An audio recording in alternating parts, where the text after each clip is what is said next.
आप देख रहे हैं नवोदय टाइम्स टीवी। मैं हूं आपके साथ सृष्टि। शुरुआत करते हैं दिल्ली एनसीआर की बड़ी खबरों के साथ, लेकिन उससे पहले डालते हैं आज की सुर्खियों पर एक नजर।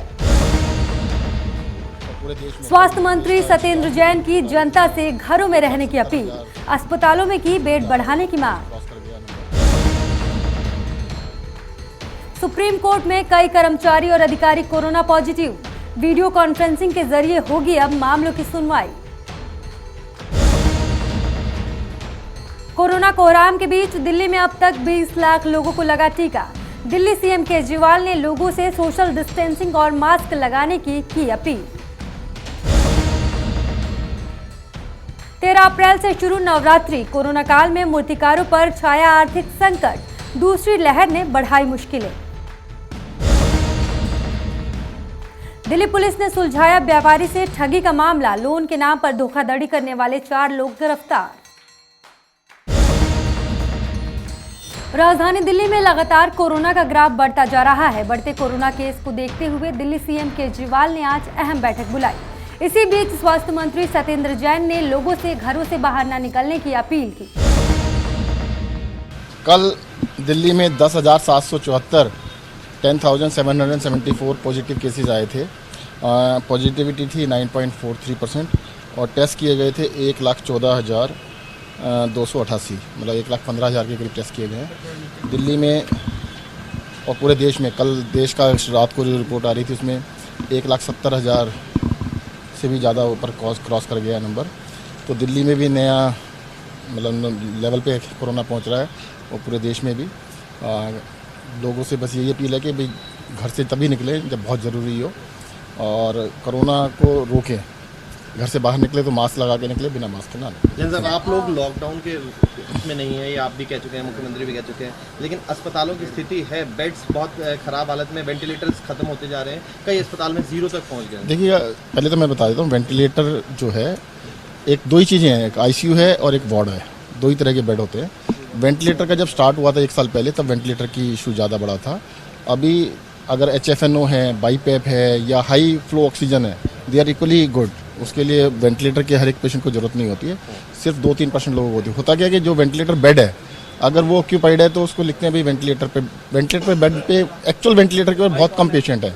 मैं आपको एग्जांपल बताता हूँ, बुराड़ी हॉस्पिटल में 30 पेशेंट हैं जो कि वेंटिलेटर बेड के ऊपर है, पर वेंटिलेटर पे एक भी नहीं है।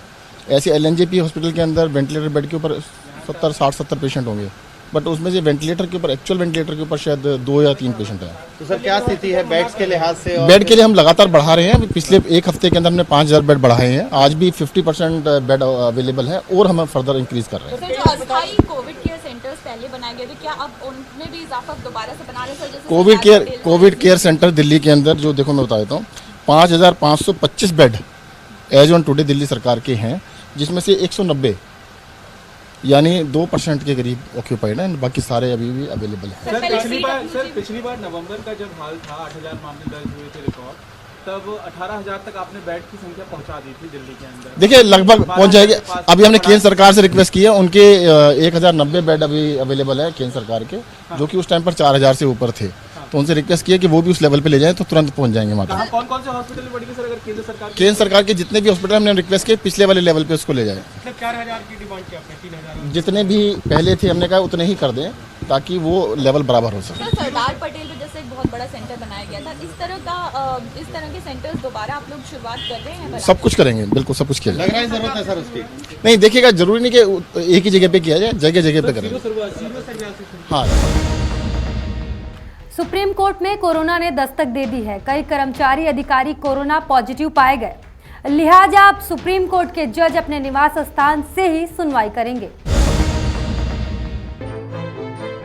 देश में कोरोना की दूसरी लहर कहर बरपा रही है। कई राज्यों में नाइट कर्फ्यू समेत तमाम तरह की पाबंदियां लगाई गई हैं। सुप्रीम कोर्ट में भी कोरोना ने दस्तक दे दी है। कई कर्मचारी अधिकारी कोरोना के लक्षणों से परेशान हैं, जबकि कई लोगों में तो इस वायरस की पुष्टि हो चुकी है। सुप्रीम कोर्ट में कुल 3400 से अधिक कर्मचारी काम करते हैं। अब तक सुप्रीम कोर्ट के स्टाफ के 50 से ज्यादा मेंबर्स और कर्मचारी कोरोना संक्रमित पाए गए हैं। कोरोना के बढ़ते खतरे को देखते हुए ऐसे में एहतियात के तौर पर सुप्रीम कोर्ट में होने वाली सभी सुनवाई अब वीडियो कॉन्फ्रेंसिंग के जरिए होगी। सभी जज इस दौरान अपने आवाज से ही काम करेंगे। सभी कोर्ट रूम सहित पूरे सुप्रीम कोर्ट परिसर को सैनिटाइज किया जा रहा है। लिहाजा इस दौरान कोर्ट की अलग अलग बेंच तय समय से 1 घंटा देरी से बैठेंगी और सुनवाई करेंगी। हालांकि सुप्रीम कोर्ट के सूत्रों के मुताबिक महामारी के चलते सुप्रीम कोर्ट में न्यायिक कामकाज प्रभावित नहीं होगा। सुप्रीम कोर्ट में वीडियो कॉन्फ्रेंसिंग के लिए 1600 लिंक मौजूद हैं। न्यायिक कामकाज के लिए सभी संसाधन मौजूद हैं। ऐसे में कामकाज में कोई रुकावट नहीं आएगी। कोर्ट की कुल 16 बेंच सुनवाई कर रही हैं। अब सारी फाइलें डिजिटल रूप में हैं। फाइलों को इधर उधर ले जाने की जरूरत नहीं होगी। सुप्रीम कोर्ट के सेक्रेटरी जनरल ने कहा है कि वो कोरोना संक्रमित होने वालों का डाटा कलेक्ट कर रहे हैं। उनके संपर्क में आए लोगों की ट्रेसिंग भी की जा रही है। साथ ही कोर्ट परिसर को भी सैनिटाइज करने का काम चल रहा है। इससे पहले दिल्ली में कोरोना संकट के चलते दिल्ली हाई कोर्ट ने राजधानी की सभी जिला अदालतों में फिजिकल सुनवाई बंद करने के आदेश जारी किए थे। नए आदेश के बाद 23 अप्रैल तक दिल्ली हाई कोर्ट और दिल्ली की सभी जिला अदालतों में सुनवाई अब वर्चुअल मोड में ही होगी। पूरे देश में कोरोना की दूसरी लहर चरम पर है। कई राज्यों में हालात बिगड़ चुके हैं तो कई राज्यों में हालात बेकाबू होते जा रहे हैं। कोरोना की चौथी लहर से जूझ रही देश की राजधानी दिल्ली में भी हालात बद से बदतर होते जा रहे हैं। बीते 24 घंटे में 10,000 से ज्यादा मामले सामने आए हैं तो मौतों के आंकड़े भी डरा रहे हैं। दिल्ली के 2 सबसे बड़े अस्पताल एम्स और सर गंगाराम के कई डॉक्टर्स और कर्मचारी कोरोना संक्रमित हैं। सरकार अलर्ट मोड पर है। नई गाइडलाइंस जारी की गई हैं।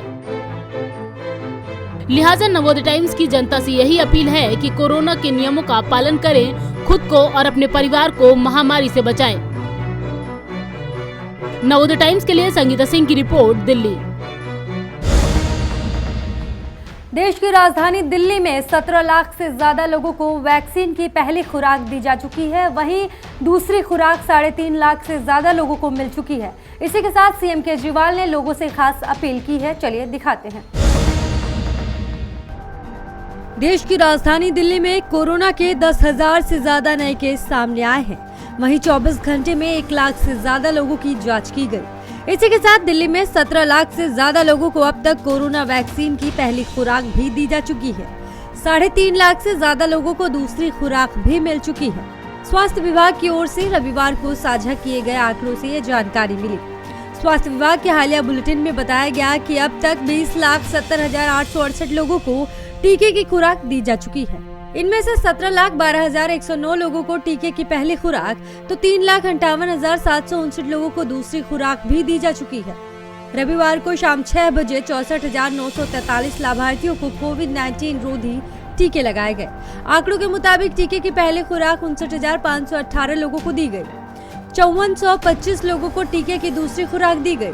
बता दें कि रविवार को 45 से 59 आयु वर्ग के 42,841 लोगों की टीके की खुराक दी गई। आंकड़ों में बताया गया कि इस दौरान आंशिक प्रतिकूल प्रभाव के 5 मामले सामने आए।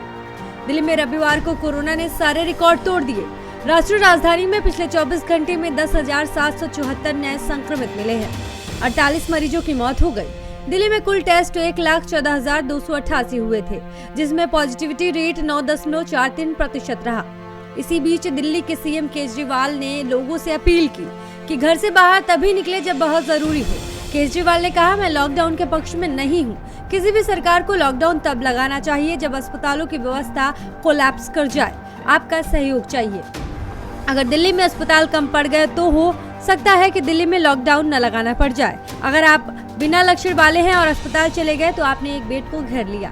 इसीलिए होम आइसोलेशन के प्रोग्राम का फायदा उठाइए और अस्पताल के बेड्स सीरियस मरीजों के लिए रखिए। ब्यूरो रिपोर्ट, नवोदय टाइम्स, नई दिल्ली। कोरोना महामारी के चलते ज्यादातर लोग आर्थिक समस्याओं से जूझ रहे हैं, उसमें देश प्रदेश के मूर्तिकार भी शामिल हैं। ऐसे में मूर्तिकारों को उम्मीद थी कि मां दुर्गा उनको आर्थिक समस्या से उबारेंगी। क्या है इस बार मूर्तिकारों का हाल, चलिए दिखाते हैं। कोरोना महामारी के चलते ज्यादातर लोग आर्थिक समस्याओं से जूझ रहे हैं। देश प्रदेश के मूर्तिकार भी उनमें शामिल हैं। इस साल कोरोना से बचाव के लिए गणेश पंडाल न लगाने की प्रशासनिक मंजूरी नहीं थी, जिसके कारण मूर्तिकारों को लाखों रुपए का नुकसान झेलना पड़ा। ऐसे में मूर्तिकारों को उम्मीद थी कि मां दुर्गा उनको आर्थिक संकट से उबारेंगी, लेकिन उत्तरी पश्चिमी दिल्ली के मस्जिद पार्क मेट्रो स्टेशन के पास में मूर्तियां बनाकर बेचने वाले शख्स ने बताया कि पिछले नवरात्रि में कोरोना काल के दौरान उनका काम बंद रहा था और इस बार भी बिल्कुल कम है। कोरोना संकट से पहले वे खूब मूर्तियां बनाते थे और बिकती भी थी, लेकिन इस बार का हाल कुछ अलग है। सर, आप यहाँ मूर्ति बनाते हैं, कितने सालों से मूर्ति बनाते हैं और लॉकडाउन से पहले की कितनी डिमांड रहती थी और अब कितनी डिमांड है? लॉकडाउन से पहले बहुत था डिमांड, लेकिन अभी तो कुछ भी नहीं है डिमांड। दोबारा से नवरात्रि आ गए हैं, दोबारा से नवरात्रि आ गया, अभी कुछ है नहीं, काम धंधा कुछ भी नहीं है। डर डर के मूर्ति बना रहे, बिकेगा नहीं बिकेगा। समझ लीजिए अभी भी रिक्स है। हाँ, रिक्स से बना रहे हैं। जितनी डिमांड होती है उतनी ही बनाते थे वाला। पहले तो ऐसे बनाते थे, ज़्यादा बनाते थे, पहले तो बिक जाती थी। लॉकडाउन की वजह से कोई दुकानदारी नहीं है। कितने सालों से मूर्तियाँ बना रही हो? बहुत, हमारा खानदानी काम है ये तो। खानदानी काम है। बता दें कि चैत्र और शारदीय नवरात्रि पूरे देश में बहुत श्रद्धा भाव से मनाई जाती है। इस साल चैत्र नवरात्रि 13 अप्रैल को शुरू हो रही है और इसका समापन 21 अप्रैल को होगा। कोरोना संक्रमण से पहले माता के जागरण चलते रहते थे, हर जगह माता की चौकियां लगती थी और माता की मूर्तियों को सजाया जाता था, लेकिन इस बार कोरोना संकट के कारण ऐसा नहीं हो रहा है। इस कारण मूर्तिकार भी बेहद परेशान हैं। अब लोगों को इंतजार है कि जल्द ही कोरोना से मुक्ति मिले और दोबारा से लोगों का रोजगार पटरी पर आए। दिल्ली से नवोदय टाइम्स के लिए अनिल कुमार की रिपोर्ट। राजधानी दिल्ली के लक्ष्मी नगर इलाके में एक व्यापारी से लोन के नाम पर 96 लाख रुपए की धोखाधड़ी का मामला सामने आया है। क्या है पूरी वारदात, चलिए डालते हैं एक नजर। दिल्ली पुलिस की गिरफ्त में खड़े ये वो शातिर अपराधी हैं जो लोन दिलाने के नाम पर लोगों से लाखों रुपए की ठगी कर चुके हैं। लक्ष्मी नगर थाना पुलिस ने इन 4 अपराधियों को गिरफ्तार किया है। इन शातिर अपराधियों ने मुंबई के एक व्यापारी को लोन दिलाने के नाम पर अपने जाल में फंसाया और करीब 1 करोड़ रुपए की धोखाधड़ी की वारदात को अंजाम दिया। पुलिस ने इनके पास से 30 लाख रुपए नगद और 1.5 करोड़ के नकली स्टाम्प पेपर बरामद किए हैं। दीपक यादव के मुताबिक मुंबई के रहने वाले कंस्ट्रक्शन व्यापारी पंकज कुमार सिंह ने लक्ष्मी नगर थाना में शिकायत दर्ज की थी कि करार खान नाम के एक शख्स ने, जो कि लक्ष्मी नगर के इलाके में ही रहता है, उसने एक जानकार के जरिए उससे कांटेक्ट किया और 50 करोड़ रुपए का लोन दिलवाने का वादा किया, जिसके बाद करार खान के साथ कई राज्यों में इसकी मुलाकात भी हुई। इन सब लोगों ने पंकज कुमार से 1.5 करोड़ रुपए के स्टाम्प ड्यूटी के नाम पर एडवांस देने को कहा। पंकज कुमार ने 96 लाख रुपए करार खान, वसीम संजू और उनके 4 साथियों को दे दिए, जिसके बाद ये लोग उसे फर्जी स्टाम्प पेपर बैग थमाकर फरार हो गए। वहीं व्यापारी की शिकायत के बाद पूर्वी दिल्ली पुलिस ने लगभग 2 महीने की कड़ी मशक्कत के बाद करार खान और उसके 3 साथियों को धर दबोचा है। ये लोग बड़े बड़े बिजनेसमैन को लोन के नाम पर फंसाते हैं। फिलहाल पुलिस सभी गिरफ्तार आरोपियों से पूछताछ कर रही है ताकि इनके गैंग से जुड़े बाकी लोगों को ढूंढा जा सके। दिल्ली से सुरेंद्र सिंह के साथ संगीता सिंह की रिपोर्ट, नवोदय टाइम्स। फिलहाल के लिए दिल्ली एनसीआर बुलेटिन में सिर्फ इतना ही। बाकी की देश दुनिया की तमाम बड़ी खबरों के लिए देखते रहिए नवोदय टाइम्स टीवी। हमें दीजिए इजाजत।